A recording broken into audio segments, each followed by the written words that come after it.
Oh, it's good to see everyone's faces. It always is. And I guess that's the way we always began a talk, because it's true. It's just delicious to scroll through and see your faces. Thank you for joining us. One line here. You know, I thought I'd mention, if you were to come and visit the Village Zendo in our place, in our physical location, it's in a loft space, in a business building in Lower Manhattan. And when you visit there, you enter off of Broadway, so that people are running back and forth, and even now. And you pass a person and take the elevator to the 11th floor, walk past a cosmetic wholesaler on one side and an architect's office, a shoe designer, and several empty offices until you get to the very back and you enter a Zendo. It sort of looks like a Zendo. I mean, it's a loft space, but it looks like a Zendo. It acts like a Zendo. But it's so strange when you compare it with our mental image of a temple on a mountaintop in Asia. It ain't that. But we are a member of the Japanese Soto school. And we do actually have a temple name. And the temple name traditionally points to something significant, either geologically, like a certain mountain, or an aspirational reference. You know, at first we thought about something about Broadway, but that didn't quite work. And we chose our temple name, Dotokuji, because it means the way of true expression. Do is the way, or the Tao. It also means truth. And it also means to express. To speak with or without words. And Toku means to be able to. So to be able to express. So our temple, and Ji means temple. So it's the temple of being able to express and to express the way. I like to remember that from time to time. How is my life expressing the way?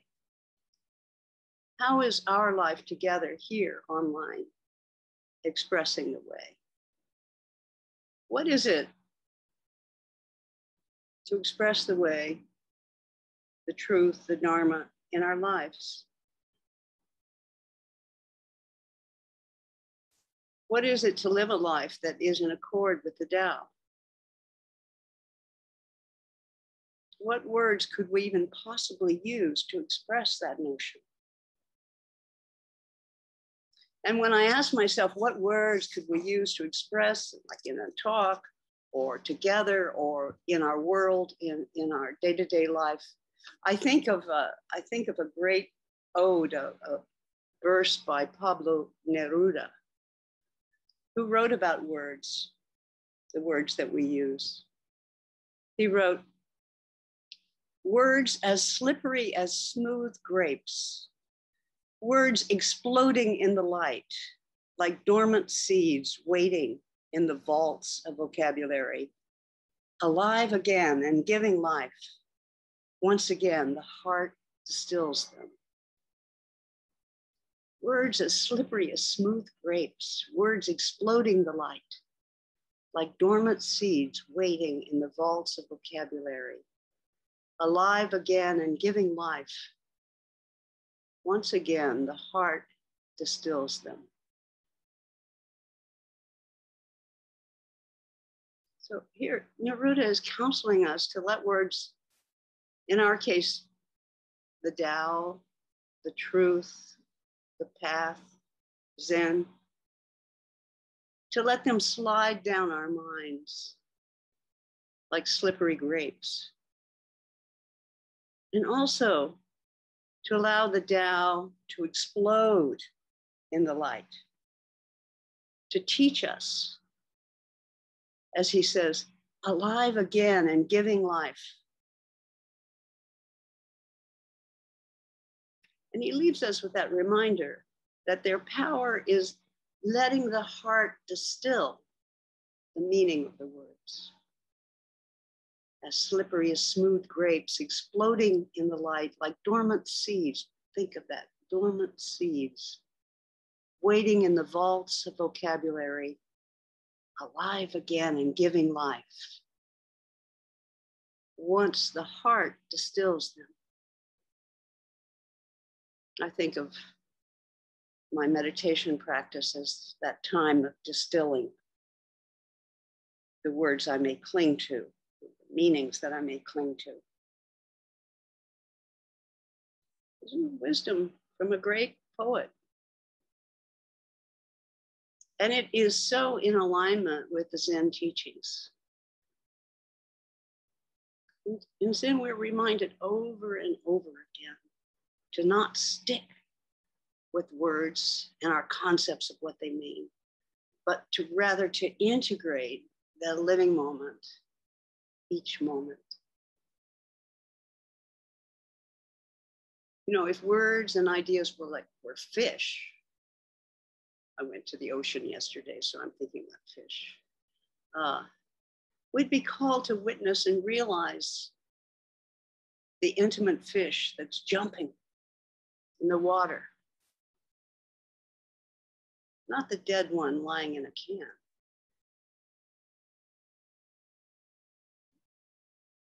Fish swimming in the water is a beloved Zen image. Dogen's poem, his self-portrait poem, is called On a Portrait of Myself. And he wrote, cold lake for thousands of yards soaks up sky color, evening quiet. A fish of brocade scales reaches the bottom, then goes first this way, then that way. Arrow notch splits, endless water surface, moonlight, brilliant. When I read that, I ask myself, is it even possible to describe the non-dual in anything but poetry? Perhaps painting. The lake that is also the sky, the fish that is also movement, moonlight, self, and other. Neruda and Dogen are joined by a contemporary Korean poet monk, Koan, who wrote, hey, were you talking about old Buddha? Why, old Buddha's no Buddha. Real Buddha's a fish, just netted, leaping and jumping. Big teaching there. Were you talking about old Buddha? Why, old Buddha's no Buddha. Real Buddha's a fish, just netted, leaping and jumping. Real Buddha, different from my idea of waking up, my idea of what it is to be a Buddha. Those ideas of waking up are like the water the fish swims in, the water that sustains the fish, but it's not the fish. The practice that we do sustains the fish, but it's not the fish.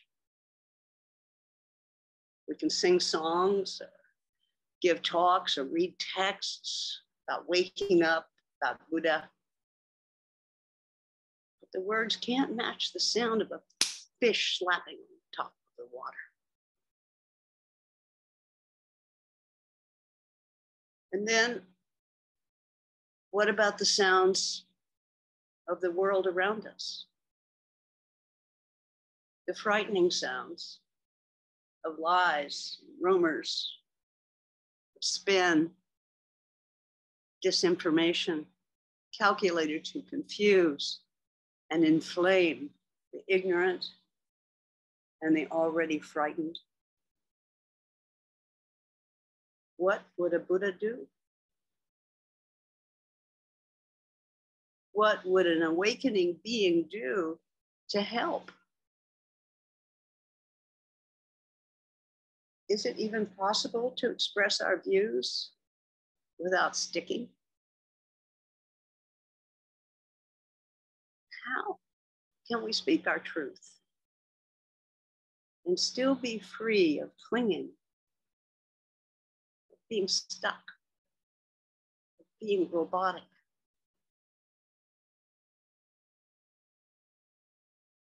So I love koans, and there's a koan that speaks to this so well. It's Joshu's "Why Not Quote It Fully?" Case 59 from the Blue Cliff record. So at the beginning of the cases in the Blue Cliff record, there's usually a pointer, which is like, pay attention to this before you read the koan, and maybe you'll understand the koan better, or maybe it will affect you better. So this pointer says, he includes the heavens and encompasses the earth, going beyond holy and profane. On the tips of the 100 weeds, she points out the wondrous mind of nirvana. Within the forest of shields and spears, she decisively establishes the lifeline of patchrobe monks. And tell me, endowed with whose power can one get to be this way? As a test, I cite this. So, establishing this vision of a bodhisattva who's able to point to truth. How does that happen, is the question. Within the forest of shields and spears. That line sounds so much like our situation these days. There's such anger, fear, and misinformation anchored in the words and stories about everything.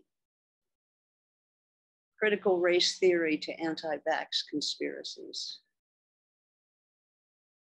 We ask ourselves, how can we help?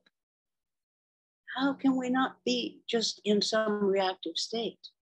But how can we help? So here's the case. A monk asks Joshu, the ultimate path has no difficulties, just avoid picking and choosing. As soon as there are words and speech, this is picking and choosing. So how do you help people, teacher? Joe said, why don't you quote it fully? The monk said, well, I only remember to this point. Joshu says, it's just this. The ultimate path has no difficulties. Just avoid picking and choosing. So the monk has asked Joshu about the verse. And at the end, he says, how do you help people? And then Joshu says, why don't you quote it fully? He says, I only remember this part of it. But this is the whole point, he says. The ultimate path has no difficulties. Just avoid picking and choosing. So the background on this is that the monk is quoting a beloved Zen poem, the verse of the Faith Mind, which reads, the great way, the Tao, is not difficult. It only excludes picking and choosing. Once you stop loving and hating, it will enlighten itself.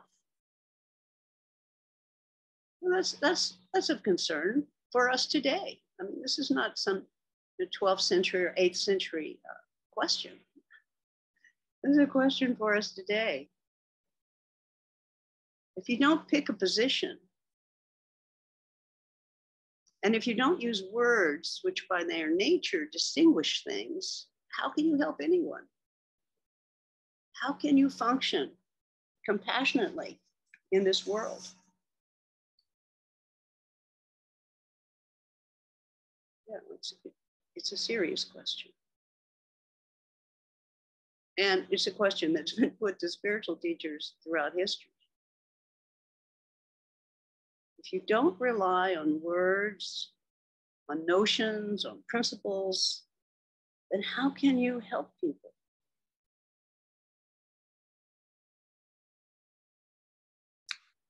When I meet an anti-vaxxer, someone scared of the vaccine. How can I help? When I hear a Trump loyalist confused and frightened for her way of life, how can I help?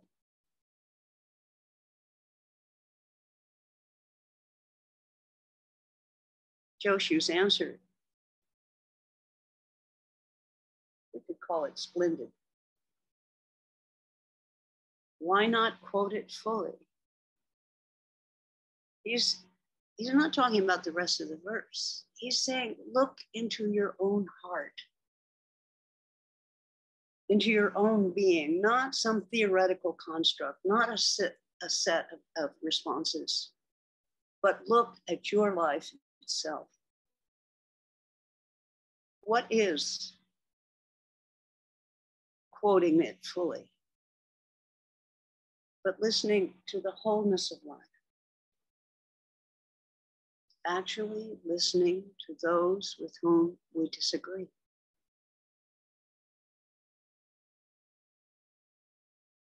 Listening for the need that they have.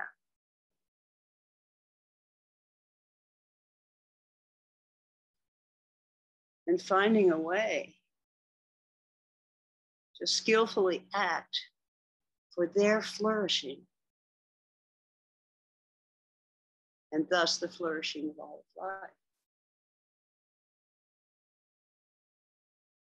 You know, I think of the name Dotokuji, Temple of True Expression.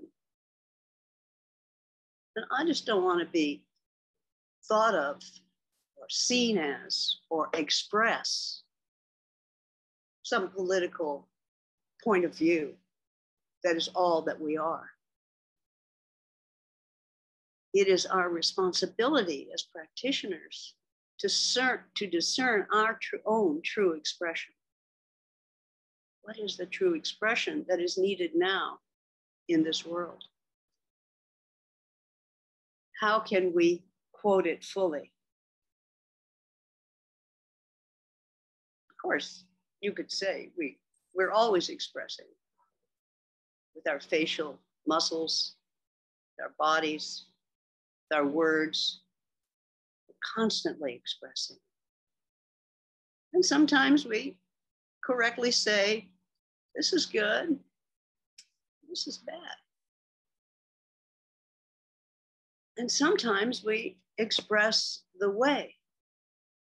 Let me listen to you. Can I understand your pain? The way Joshu says it is, why don't you quote it fully? It's just this, he says. The ultimate path has no difficulties. Just avoid picking and choosing. Just avoid that.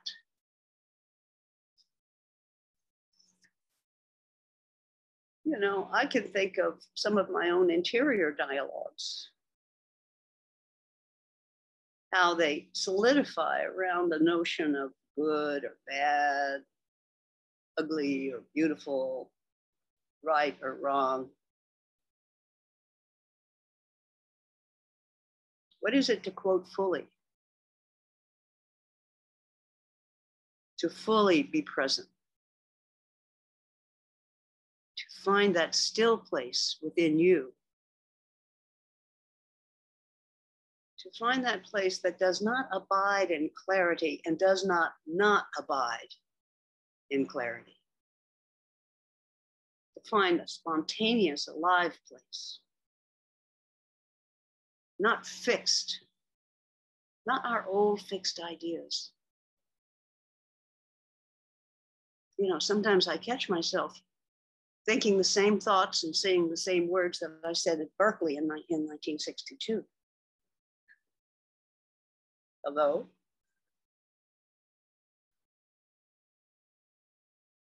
Can I have trust in dialogue? Can I trust the spontaneous, alive place of this very moment. To be fully alive and to be able to act in accord with the situation is what I hope for myself and for all of us. We do this, I think, by learning to be aware of our tendency to our habitual thoughts, to our knee-jerk idea of certainty. This is the right way. To our fixed notions. So it's, again, recognizing the wisdom of not knowing, of opening ourselves to the possibility of intimacy. Intimacy with someone with whom we don't agree. Can we hear their pain? I think that's what it is, to quote it fully.